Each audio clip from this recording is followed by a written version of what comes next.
Be careful, Ulishu!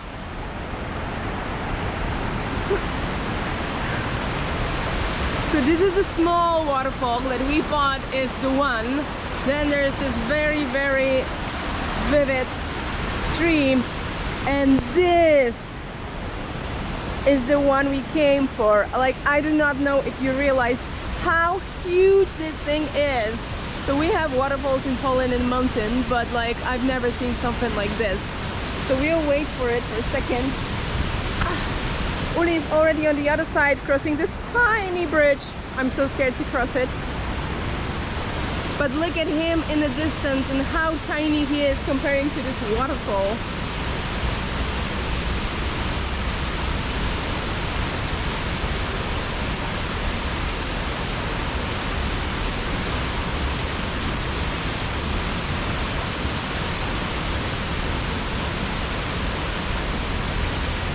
Okay, a little bit scared, but I'm gonna get there too. Cross fingers for me on the little bridge. Okay, I decided to record it for you. In case I fall in, you have a proof. Oh my god, it's moving! So this is the little river. In case I fall, there's no return. And this is the teeny tiny bridge. It's slightly moving when you walk on it. Okay, I made it to the other side.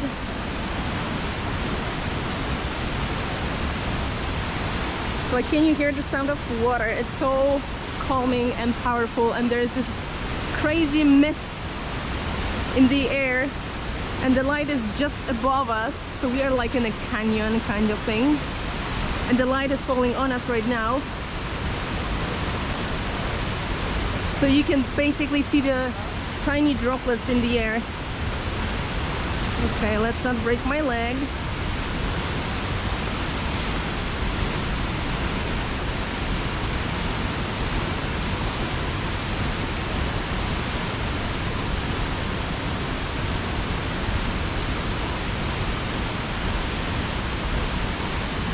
And I'm gonna get to the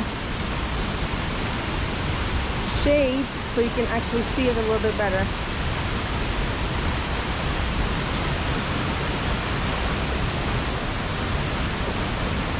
Alicia's setting the tripod. This is the crazy river. And this is the waterfall.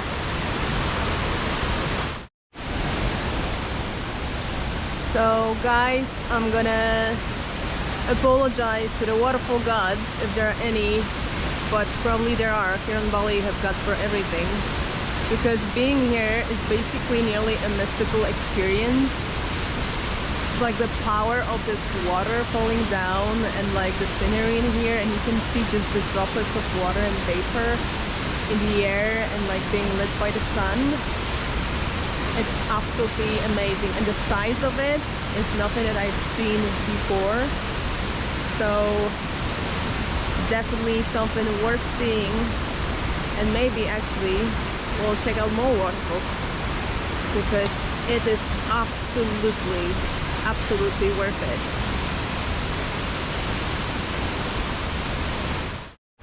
So we just saw Nungnung Waterfall, as you can see behind us.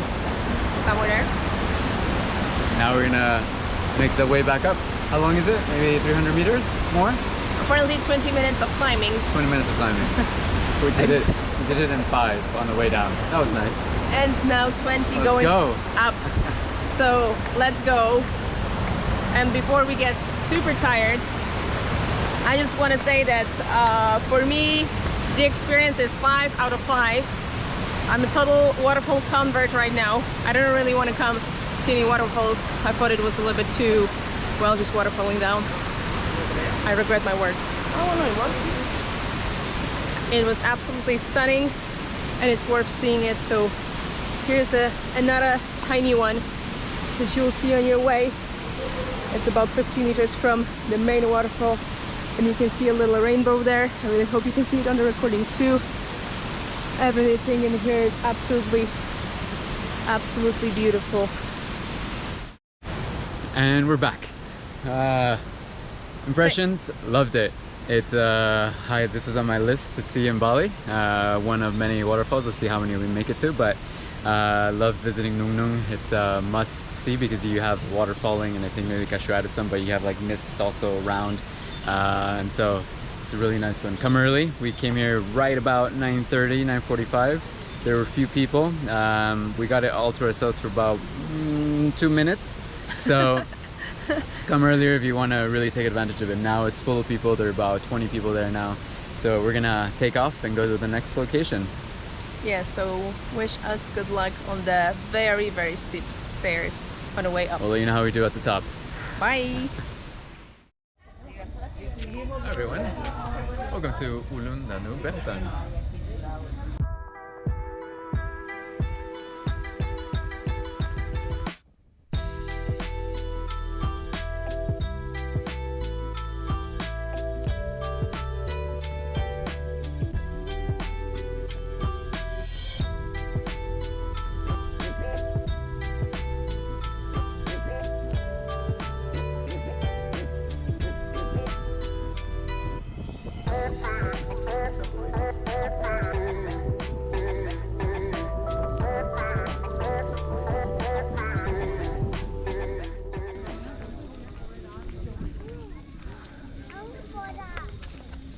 Very, very nice.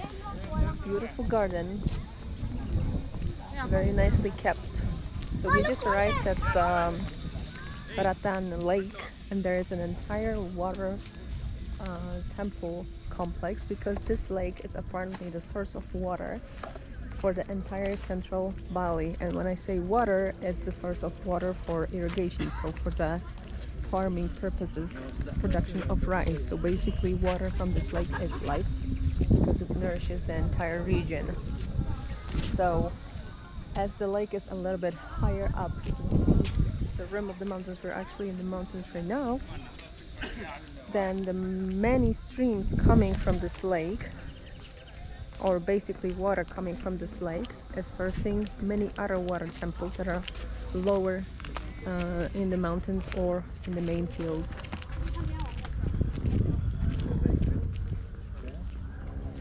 So we're gonna enter the temple in a second, but just in front of the temple I just want you to see this very beautiful and nicely kept park. And I don't know if you can hear it, but in the background, apart from the construction site, there's also a mosque on the way, really not far from here, because we could see that this part is much a mix of religions. There are a lot of Muslim in this area. There's a little mosque and you can hear the priest calling for a prayer. You can recognize Muslim people. You can see women wearing scarves on their heads. There were absolutely none in Ubud, and in here there's like a nice mix of different religions and cultures. So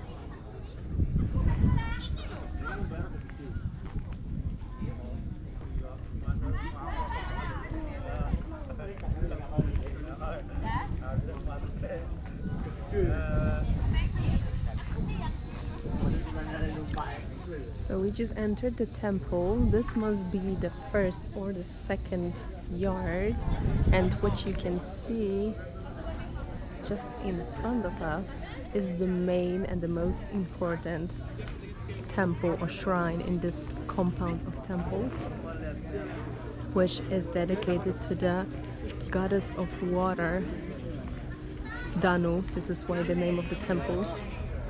And it is a very important temple because you can see that it has 11, the highest number of this pagoda-like roof.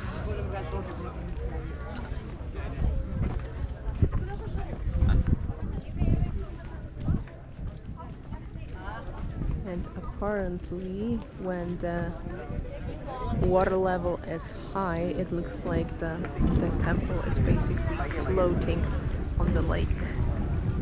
It must be absolutely beautiful. And this is the lake itself.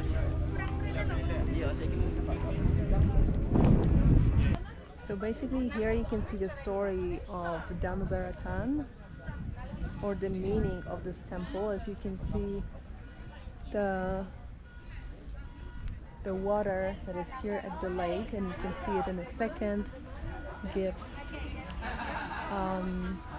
brings water to the fields, and then it gives allows abundant rice, so food for the entire community. And this is why people come here to thank the goddess of water for the food. And here comes my husband.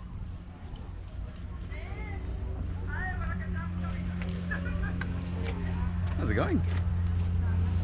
Alicia was recording at the edge of the lake, so I'll now tell him the story of the temple. So apparently the legend says that there are people that came to this area and they started farming it. It became their own, and they're farming it and harvesting, and the harvest was great, a lot of rice.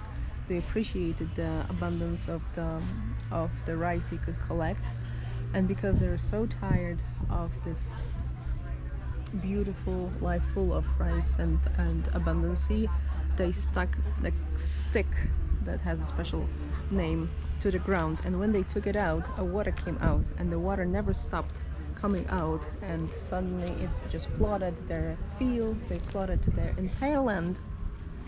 And this is how the lake came into being. This is the legend. And when one of the kings of Bali came here to meditate, he saw a light on the edge of the lake, and he read it as a sign from the gods, and he decided to build a temple in this exact place where he saw the light, and this is how the temple came into being. Very nice legend. You really feel like you were there when it happened. Totally. Ulisha was there when it happened. Just did not believe me telling the story, and he went to the board to read it again. Can you believe this? This is how much trust we have in this relationship. No kissing. Now, after this very low moment of Ulisha, we're gonna go and see the last gate at There's gonna be a long line here. Let's see. another line. There's like a last gate that goes directly to the water. I'm gonna show it right now, and you can again, surprise, surprise, take pictures there. So let us see if it's worth it and if we're gonna take a picture.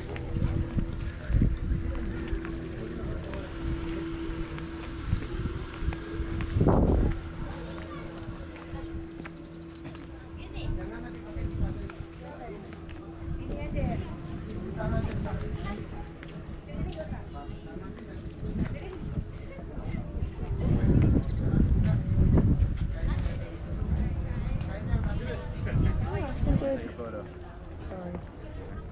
There's a second part of the little park.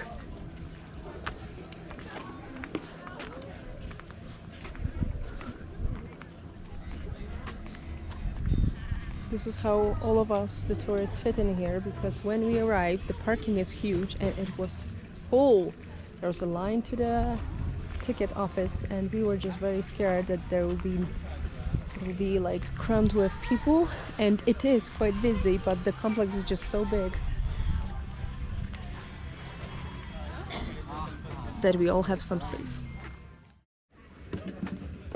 Hi guys. Hello. So we just finished walking around Ulun Danu Beratan, and one of those. We're getting better with this. And It was busy. There are a lot of people here. It's a big complex. It's sitting on the edge of a lake. I thought there are a few pagodas here. I thought the pagodas could have been a little bit more impressive, but really interesting complex to see, and also a really cool legend attached to it that Kashu told me about. And overall, I think I would give it a 4.5 out of 5. Yeah. Okay, still. Yeah, the lake was pretty cool too. Yeah, so I agree. I would also give it like a 4 out of 5. I think the whole complex, the compound is really cute. It's the place is absolutely beautiful. It's also a beautiful day, so maybe it impacts us a little bit. Yeah. The lake is very nice. It's surrounded by these hills or mountains. I'm not sure if we're inside an old volcano rim or something like this. Maybe That's a good yes, question. maybe Maybe yes. not. But so the scenery is really magical. Here we're also in the mountain. You can feel the fresh air. It's very nice. The temples itself, it's also very nice, impressive. We've already seen a few temples, so maybe that's why it's not as as impressive. But I really like the main temple, the temple of the goddess Danu. I just realized that we are actually bringing our concepts and misconceptions to this world, and it doesn't work this way. In here, the building doesn't have to be the biggest to be the most important. The importance of the building is actually represented by how tall it is and how many roofings it has. So from this perspective, you can clearly see that the little temple that is just in front of us with 11 levels of roof is the most important in this entire compound, and then the second one is the one on our right, and all the other ones are just a little or temples or just protection. So another particularity of this temple complex is that just next to this pura, so the main part of the Hindu temple, there is like a tiny Buddha shrine that actually dates from around the same period. So if I'm not mistaken, the 16th, 17th century, and the two shrines are just coexisting here. So, well, beautiful.